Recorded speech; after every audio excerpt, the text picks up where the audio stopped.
سورۃ النحل کی آیت نمبر 6۔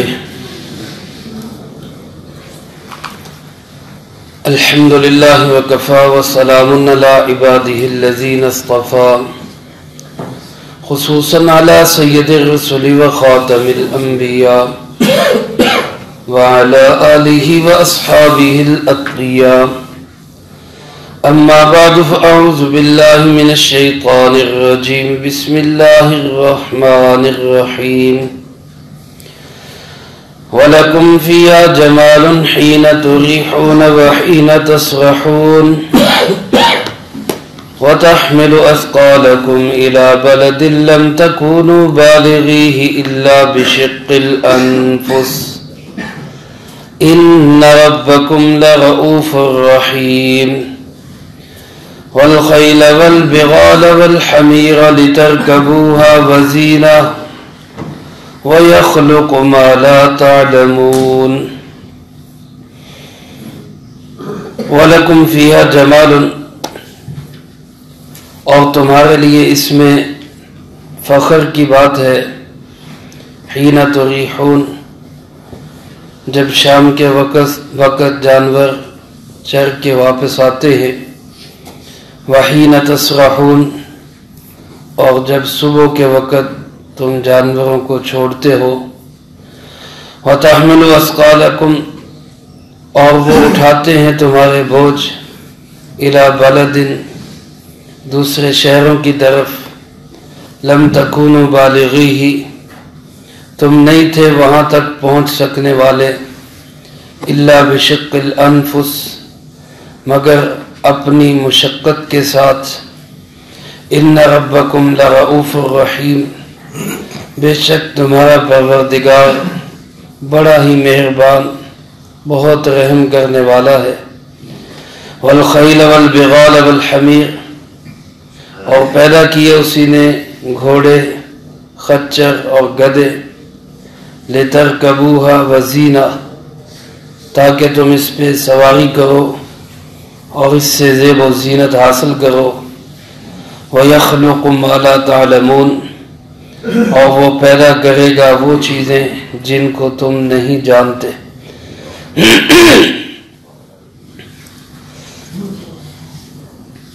اس سے پہلی آیات مبارکہ میں اللہ رب العزت نے اپنی قدرت کے دلائل اور توحید کے دلائل کے طور پر جانوروں کا خاص طور پہ ذکر کیا، ان سے حاصل ہونے والے نفع اور فائدے گنوائے۔ سردیوں کے اندر گرمائش کا حاصل کرنا، ان کی اون سے گرم کپڑے بنانا، کوٹ بنانا، جیکٹس بنانا، اور اسی طرح ان کے گوشت کا استعمال۔ پھر منافع کا لفظ بول کر بے شمار منافع کی طرف اشارہ کر دیا، جن میں مادہ جانوروں کا دودھ بھی ہے، پھر اس کے علاوہ جانور کی ہڈیاں، گوشت، اور اسی طرح کھال، اس کے بال، اور بہت ساری اشیاء جو انسان اپنے استعمال میں لاتا ہے۔ یہ سارے منافع اللہ پاک نے گنوائے۔ انسان، یہ سب کچھ ہم نے تیرے لیے بنایا۔ اسی جانوروں کی تخلیق کو ہی اللہ پاک نے ایک اور نعمت کے طور پہ ذکر کیا۔ فرمایا وَلَكُمْ فِيهَا جَمَالٌ، اور تم ان جانوروں کے ذریعے جمال بھی حاصل کرتے ہو، خاص طور پہ دو وقت میں۔ حین تریحون، جس وقت جانوروں کو چرا کے تم شام کو واپس لاتے ہو۔ وحین تسرحون، اور صبح جب جانوروں کو چھیڑ کر لے جاتے ہو۔ عربی زبان کے اندر تریحون کا ترجمہ رات شام کے وقت جانوروں کا واپس آنا، اور تسرحون صبح کے وقت جانوروں کا چراگاہوں کی طرف نکلنا۔ ان دو وقتوں کو خاص طور پہ اللہ پاک نے فرمایا تمہارے لیے اس میں جمال ہے، فخر ہے، اور ایک خوشی کی بات ہے۔ عرب کے رواج میں تھا کہ صبح اور شام جانور چراگاہوں کی طرف نکلتے اور شام کو واپس آتے۔ اب اس وقت میں غلہ بانی تھی، جانوروں کو پالنا ایک مستقل پیشہ تھا۔ آج کل بھی بہت سی جگہوں پہ ہے لیکن بہت کم ہو گیا۔ اس زمانے میں اکثر مکہ مکرمہ کا بڑا پیشہ یہی تھا کہ لوگ غلہ بانی کرتے تھے، جانور پالتے تھے، اس میں بکریاں، بھیڑیں، اونٹ اور مختلف جانور ہوتے۔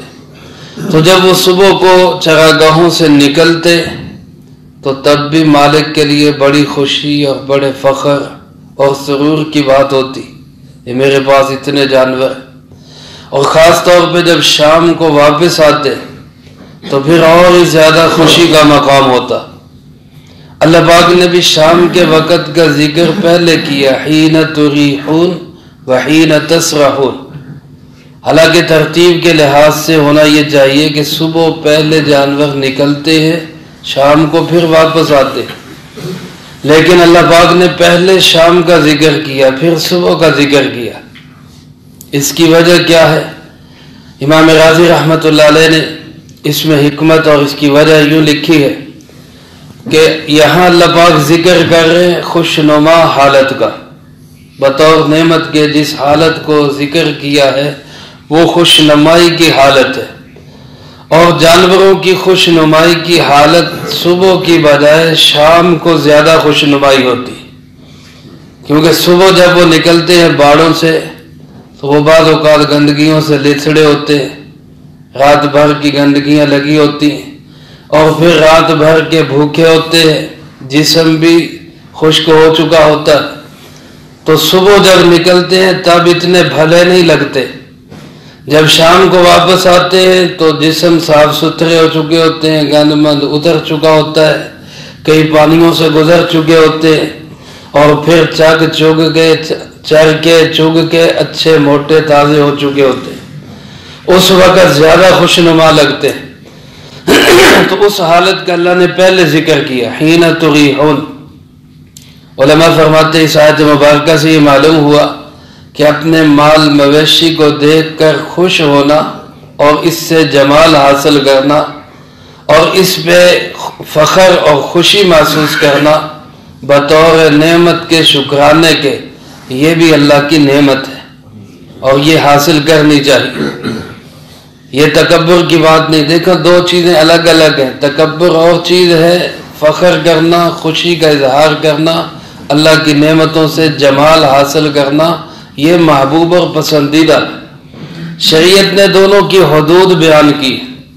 ایک صحابی رضی اللہ تعالیٰ آپ علیہ الصلوۃ والسلام کی خدمت میں حاضر ہوئے اور عرض کی، اللہ کے محبوب، میرا دل چاہتا ہے میرے کپڑے اچھے ہوں، میرا دل چاہتا ہے میرا جوتا اچھا ہو، میں نے اچھا لباس پہنا ہوا ہو، اچھی ٹوپی پہنی ہوئی ہو، اچھے لباس میں ہوں اور میرے جوتے اچھے ہوں، تو کیا یہ تکبر ہے؟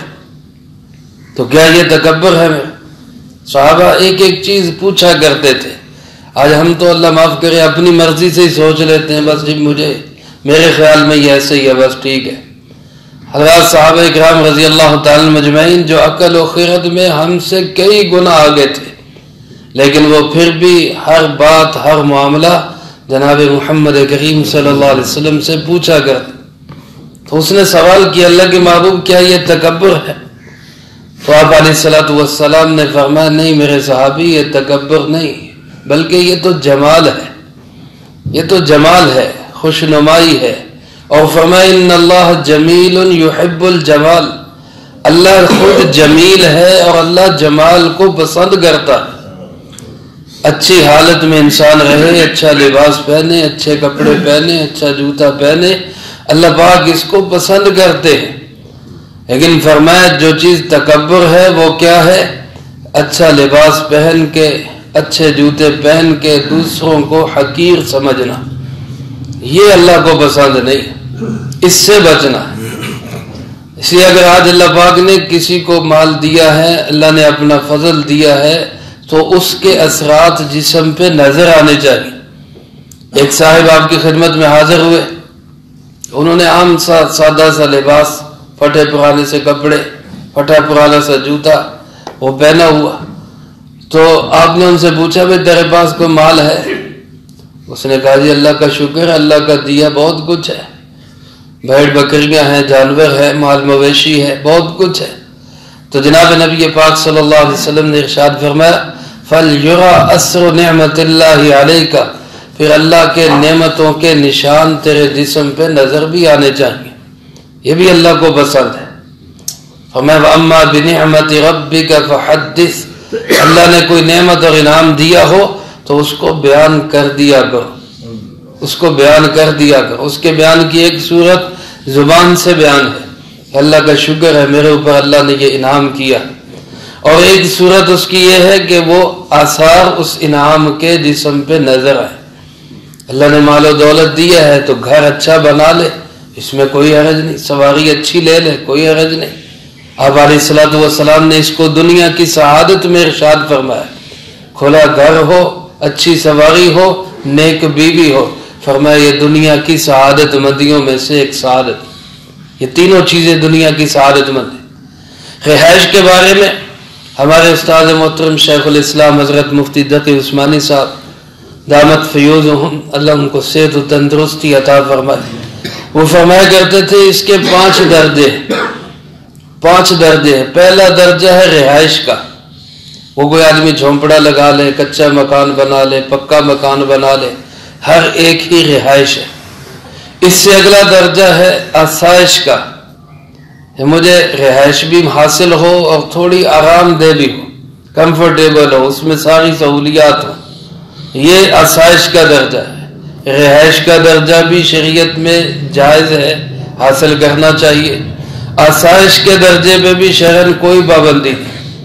اس سے اگلا درجہ فرمایا آرائش کا ہے، رہائش بھی ہو، آرام دہ بھی ہو، خوبصورت بھی ہو، اچھی لگے، فرمایا اس پہ بھی کوئی پابندی نہیں ہے، یہ بھی کر سکتا ہے، آرائش اس کی خوبصورتی بھی بنا سکتا ہے۔ اس سے اگلا درجہ فرمایا زیبائش کا ہے، مجھے بھی اچھی لگے، میرے آنے والے مہمانوں کو بھی اچھی لگے، یہ درجہ بھی حاصل کر سکتا ہے۔ رہائش بھی، آرائش بھی، اور آسائش بھی، آرائش بھی، زیبائش بھی۔ لیکن فرماتے تھے کہ اس سے اگلا جو 5واں درجہ ہے وہ ہے نمائش کا۔ یہ جو نمائش ہے کہ لوگ دیکھیں اور واہ واہ کریں، یہ درجہ فرمایا یہ شریعت میں پسندیدہ نہیں۔ تو جتنی بھی اللہ کی نعمتیں ہیں ان میں 2 چیزیں ناپسند ہیں، ایک یہ کہ بندہ اپنے آپ کو اس نعمت کا حقدار سمجھنے لگ جائے، میں اس نعمت کا مستحق تھا اس لیے اللہ نے مجھے دی، حالانکہ سوچ کیا ہونی چاہیے کہ میرا کوئی حق نہیں، اللہ نے اپنے فضل سے مجھے عطا کی، اللہ نے اپنے کرم سے مجھے عطا کی، میرا کوئی حق نہیں تھا، میرا اللہ کی ذات پہ کوئی حق نہیں، اللہ نے اپنا کرم اور فضل کیا، اللہ نے مجھے یہ عطا فرما دی۔ اور دوسری چیز جو ناپسندیدہ ہے وہ یہ کہ نعمتوں کے ہونے کی وجہ سے جن کے پاس نہیں ہے ان کو حقیر سمجھنے لگتے، ان کو کوئی اوقات اور اہمیت نہ دے صرف اس کی وجہ سے، تو یہ چیز اللہ کو ناپسند ہے۔ تو ان دونوں چیزوں سے بچ کے اگر اللہ نے مال و دولت انعام دیا ہے تو اس کو استعمال کرنا چاہیے، اس میں جمال حاصل کرنا چاہیے۔ اللہ نے اس جمال کو اپنی نعمت کے طور پہ ذکر کیا، وَلَكُمْ فِيهَا جمال، تمہارے لیے اس کے اندر خوبصورتیاں ہیں، جمال ہے، ناز کی بات ہے، خوش نمائی کی بات ہے۔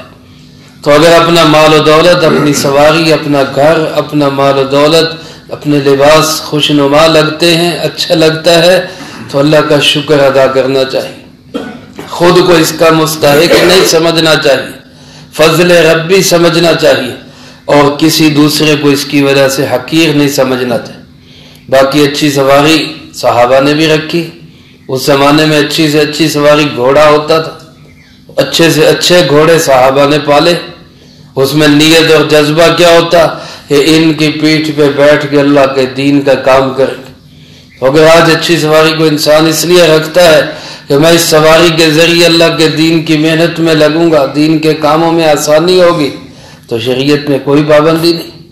اب یا کسی کی اچھی سواری حق حلال کمائی کی ہو تو دیکھ کے لو جی سواریاں تھے آگے، یہ بھی ماشاءاللہ گڈیاں تھے آگے، تو عجیب عجیب جملے ہم کسنے لگ جاتے۔ اللہ نے کسی کو حق حلال کی سواری دی ہے تو اس کے لیے بھی دعا کرے اور یوں کہے کہ یا اللہ مجھے بھی عطا کر، حسد نہ ہو کہ اس کی چھین لے مجھے دے دے، اللہ کے محتاج نہیں کہ اس سے کھو کے ہی ہمیں دے، اللہ نے اس کو بھی دی, ہمیں بھی دے سکتا ہے. تو اس لیے حسد بھی نہیں کرنا, تکبر بھی نہیں کرنا, اللہ کی نعمتوں کی خوشی کا اظہار بھی کرنا ہے. اللہ نے اس کو بطور نعمت ذکر کی. پھر جانوروں کا ایک جو بہت بڑا کام ہے وہ ہے بار برداری, مال ڈھونا, ایک جگہ سے دوسری جگہ بھاری سامان کو منتقل کرنا. یہ جانوروں سے اس زمانے میں بھی کام لیا جاتا تھا, آج بھی کام لیا جا رہا ہے. بہت سی جگہیں ایسی ہیں آج بھی وہاں ایک جگہ سے سامان کو دوسری جگہ منتقل کرنے کے لیے گھوڑے ہی کام آتے یا خچر ہی کام آتے. تو اللہ پاک نے اس کو بھی بطور نعمت کے ذکر کیا. فرمایا وَتَحْمِلُ أَثْقَالَكُمْ إِلَى بَلَدٍ, یہ جانور تمہارا بوجھ اٹھا کے لے جاتے ہیں ایسے شہروں کی طرف, لَمْ تَكُونُوا بَالِغِيهِ إِلَّا بِشِقِّ الْأَنفُسِ, کہ تم اس سامان کو اٹھا کر بغیر مشقت کے نہیں پہنچ سکتے تھے. اگر تمہیں خود جانا پڑتا سامان اٹھا کے اس شہر تک تو بغیر مشقت کے تم نہیں جا سکتے. رائے میں ایک دفعہ جماعت میں چل رہے تھے تو وہاں کارگزاری سنی جا رہی تھی. جو پیدل جماعتیں چلتی ہیں سال کی, تو پیدل جماعت ایک بلوچستان کے علاقے سے کام کر کے آئی تھی, اس کی کارگزاری سن رہے تھے. تو بڑی عجیب کارگزاری انہوں نے سنائی. وہ کہنے لگے کہ ہم نے وہاں جا کر ایک گدھا خرید لیا سامان اٹھانے کے لیے, کہ ساتھی تو پیدل چلیں گے, دور دراز کے علاقے ہوتے, اس میں صحرا آ جاتے, ریگستان آ جاتے, تو لمبی لمبی مسافتیں ہوتی, بستیاں دور ہوتی, تو سارا سامان اٹھا کے چلنا مشکل ہوتا. ہم نے ایک گدھا خرید لیا کہ چلو زائد سامان اس پہ رکھ لیں گے تو تھوڑا تھوڑا سامان اپنا اٹھا کے ساتھ ساتھ پیدل چلتے رہے. کہتے ایک دفعہ ایک بستی آ گئی, وہ اتنی دور پڑ گئی بستی, ایک سے دوسری بستی میں جاتے جاتے ہم بھی تھک گئے, ہمارا گدھا بھی تھک گیا. حتیٰ کہ گدھے نے تو جواب دے دیا, وہ بیٹھ گیا کہ میں نہیں اٹھتا, مجھ سے نہیں اب چلا جاتا. کہتے پھر ہم نے اس کا سارا سامان اتار لیا, خود اٹھا لیا کہ چلو اب خالی ہمارے ساتھ چل پڑے. لیکن وہ خالی بھی چلنے کے لیے تیار نہ ہوا, بیچارہ بہت تھک گیا, نہ تیار ہوا. کہتے پھر امیر شاہ نے کہا کہ بھئی ہمارا سفر کا ساتھی ہے, ایسے چھوڑنا تو ٹھیک نہیں ہے, ایسا کریں کہ 4 ساتھیوں کا سامان باقی ساتھی اٹھا لیں اور 4 ساتھی اس گدھے کو اٹھا لیں. کہتے پھر ہم نے اس گدھے کو اٹھایا اور پھر کچھ وقت اس طرح ہم نے طے کیا, کچھ سفر ایسے طے کیا. پھر اللہ کی مدد و نصرت آئی. پیچھے کوئی آدمی آ رہا تھا, وہ شہر سے سامان لینے جا رہا تھا, اس کے پاس 3-4 گدھے تھے. وہ ہمارے پاس جب پہنچا تو اس نے دیکھا جماعت والے مشقت سے جا رہے ہیں, اس نے پھر ہمارا سامان اپنے گدھوں پہ لاد لی. وہ اتنی ساری برادری کو دیکھ کے پھر یہ بھی کچھ تیار ہو گیا, یہ بھی خود ساتھ چلنے لگ گیا. تو یوں اللہ نے ہمارے لیے سہولت پیدا کر دی. تو ایک سفر سے دوسری, ایک شہر سے دوسری جگہ جاتے ہوئے سامان کو اٹھا کے چلنا, اللہ فرماتے ہیں تم بغیر مشقت کے نہیں جا سکتے. اللہ نے تمہارے لیے یہ آسانی پیدا کی. اتنا طاقتور جانور تمہارا سامان اٹھا کے تمہارا غلام بن کے, نوکر بن کے تمہارے ساتھ ساتھ چل رہا ہے. ہمیں یاد رکھو ان ربکم لرؤوف الرحیم, یہ تمہارے رب کی مہربانیاں, یہ سب رب کی رحمتیں اور اس کی شفقتیں عنایتیں ہیں. ورنہ تم سے کئی گنا زیادہ طاقت رکھنے والا جانور تو وہ تم پہ سامان لادتا, تم اٹھاؤ, میں کیوں اٹھاؤں. لیکن اللہ نے اس کے دل میں یہ بات ڈال دی کہ تو نے اس کی خدمت کرنی ہے, تو نے اس کا سامان اٹھانا ہے. تو وہ اڑی نہیں کرتا, وہ سامان اٹھاتا ہے, خدمت کرتا ہے. یہ رحمت اور شفقت عنایت کس کی ہے؟ یہ تمہارے رب کی عنایت.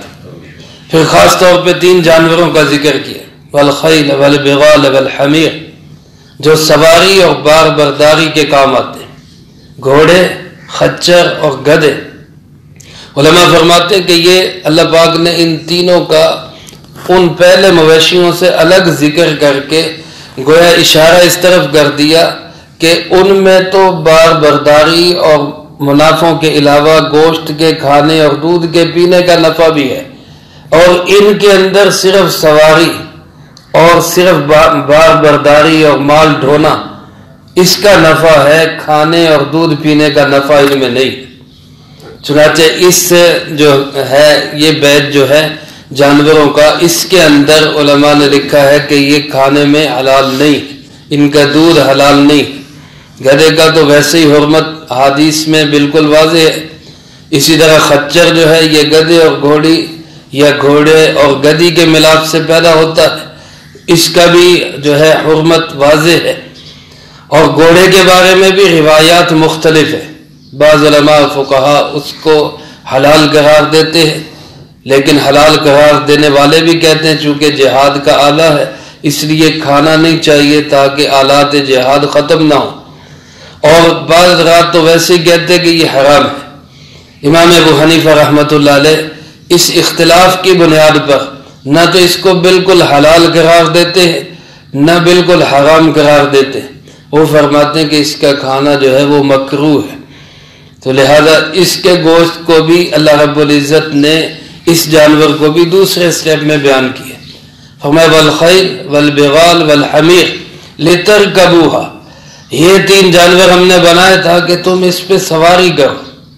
اب گھوڑے پالے جاتے تھے، خچر پالے جاتے تھے، گدھے پالے جاتے تھے. آپ علیہ الصلوۃ والسلام نے بھی گدھے کی سواری کی.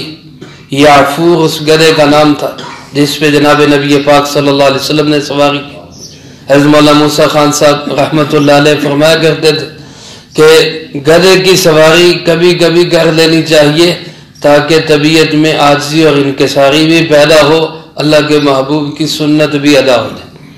اور پھر فرمایا کرتے تھے کہ آج کے دور کا گدھا جو ہے وہ سائیکل ہے، تو کبھی کبھار اس نیت سے سائیکل کی سواری کر لینی چاہیے. اس سواریوں میں سب سے ہلکی سمجھی جاتی ہے، ادھر گدھا سب سے ہلکا سمجھا جاتا ہے، ادھر یہ سب سے ہلکی سواری ہے. تو کبھی کبھار سنت سمجھ کے اس کی سواری کر لینی چاہیے. ان کے علاوہ اللہ پاک نے اس میں وزینہ پھر وہ لفظ ذکر کیا.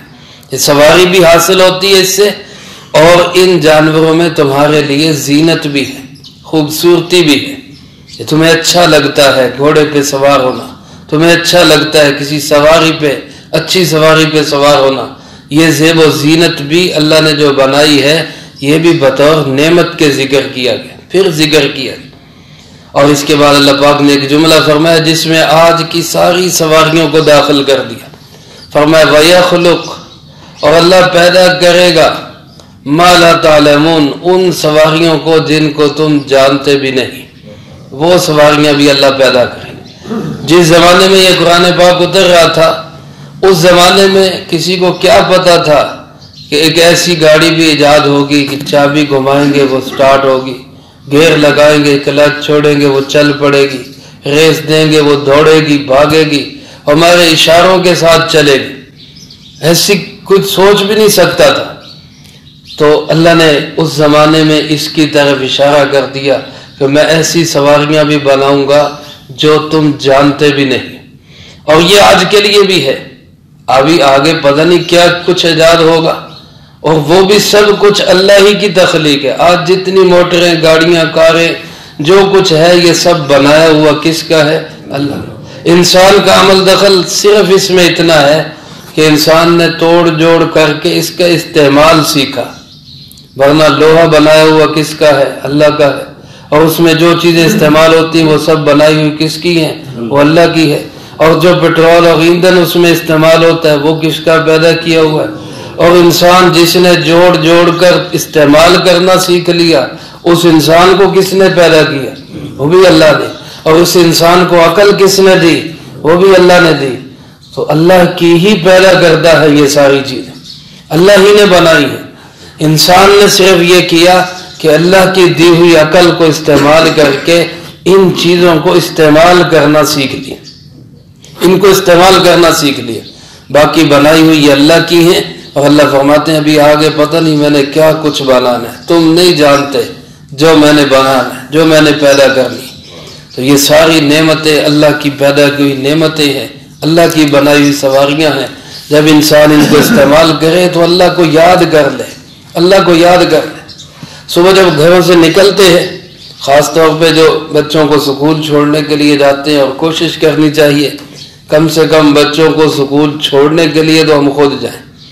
میرے بھائیو، جو والد آج بچوں کے لیے اپنی نیند نہیں چھوڑ سکتا اور یہ کہتا ہے کہ بھائی ڈرائیور چھوڑے، نوکر چھوڑے، ملازم چھوڑے، ناشتہ بھی ملازمے کرا دیں اور بچوں کو جو ہے اسکول بھی ملازم ہی چھوڑیں اور مجھے کچھ نہ کرنا پڑے، میرا آرام خراب نہ ہو، کل کو وہ اولاد سے گلہ نہ کرے کہ اولاد میری خاطر اپنی نیند نہیں چھوڑ رہی۔ آج اولاد کے لیے میں نیند نہیں چھوڑ رہا تو میری اولاد میرے لیے کیسے نیند چھوڑے گی؟ اللہ نے ہمیں اولاد دی ہے، اس کی تربیت میں مشقت اٹھائے، اس مشقت پہ ہمارے لیے آ جائے، تھوڑی نیند قربان کر لیں، کچھ نہیں ہوتا۔ بچوں کی اتنا سا ان کا ساتھ دے لیں، وہ بچے کل کو آپ کا ساتھ دیں۔ سکول جاتے ہوئے، گھر سے نکلتے ہوئے، دفتر کے لیے نکلتے ہوئے یا کسی کام کے لیے نکلتے ہوئے سواری پہ بیٹھے تو یہ پہلے سے ذہن بنا لیں کہ میں نے کسی کے ساتھ لڑنا نہیں ہے، میں نے سواری چلاتے ہوئے کسی کے لیے تکلیف کا باعث نہیں بننا۔ گاڑی والا سوچ کے بیٹھے کہ میں نے راستے میں جاتے ہوئے سائیکل والے، موٹر سائیکل والے کو راستہ دینا ہے، میں نے یہ نہیں سمجھنا میں گاڑی والا ہوں، مجھے پہلے راستہ ملنا چاہیے۔ یہ چیزیں جب ہم ذہن میں رکھیں گے، یہ جو روڈوں پہ لڑائی جھگڑے ہوتے ہیں یہ ختم ہو جائیں گے۔ جب ذہن یہ بنا ہو میں پہلے گزروں گا تو پھر لڑائیاں ہوں گی، جھگڑے ہوں گے، بہت سے مسائل کھڑے ہوتے ہیں۔ اس لیے میں نے کئی دفعہ تجربہ کیا ہے، جب میں گھر سے یہ سوچ کے نکلتا ہوں کہ بھائی کچھ بھی ہو جائے، کوئی ٹکراؤ ہو جائے، کوئی آگے سے گزر جائے، کسی کو کچھ نہیں کہنا، تو سارا سفر سکون سے گزرتا ہے اور کوئی مسئلہ ہی نہیں پیدا ہوتا۔ لیکن جب بغیر ذہن بنائے یا کچھ اور سوچتے ہوئے نکل جائیں تو پھر کہیں نہ کہیں کوئی ٹکراؤ ہو جاتا ہے، کوئی الجھن ہو جاتی ہے، کوئی مسئلہ بن جاتا ہے۔ تو اس لیے یہ بھی سواری کا حق ہے کہ ہم سواری پہ بیٹھتے ہوئے اللہ کو یاد کریں، مخلوق خدا کی خدمت کی نیت کریں۔